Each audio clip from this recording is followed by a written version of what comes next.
हेडलाईनचे प्रस्तुत करता घरकुल मसाले. दे रोजच्या जेवणाला मायेची चव घरकुल मसाले. निकालाआधी धुळ्यातील उमेदवारांनी चौकारच मारला. आमचे उमेदवार बिनविरोध निवडून आल्यानं काहींना मिरची लागली. तुमको मिरची लगी तो मैं क्या करू, फडणवीसांचा विरोधकांना टोला.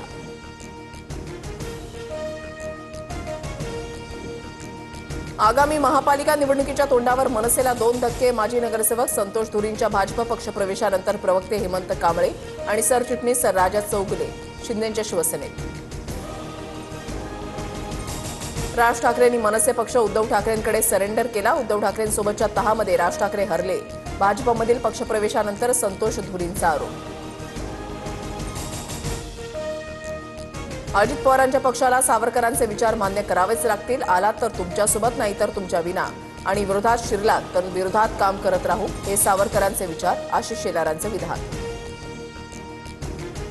शेलार बोलले म्हणून आम्ही आमची विचारधारा सोडणार नाही. महायुतीमधल्या नेत्यांनी अशी विधानं टाळली पाहिजेत. शेलारांच्या विधानानंतर सूरज चव्हाणांची प्रतिक्रिया.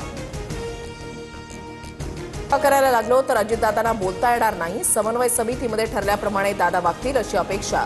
अजितदादा. 70,000 कोटींच्या सुनावणीचा निकाल अजून लागलेला नाही. बावनकुळेंचा इशारा.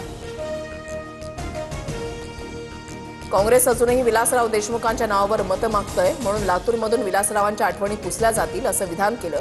रवींद्र चव्हाणांकडून दिलगिरी व्यक्त.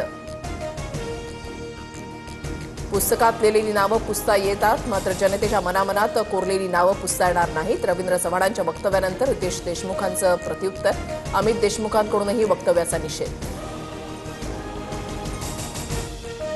समरजित घाटगे फेब्रुवारीमध्ये भाजपत प्रवेश करण्याची शक्यता. सूत्रांची माहिती. 8 जानेवारीला समरजित घाटगे कागलमध्ये मेळावा घेणार.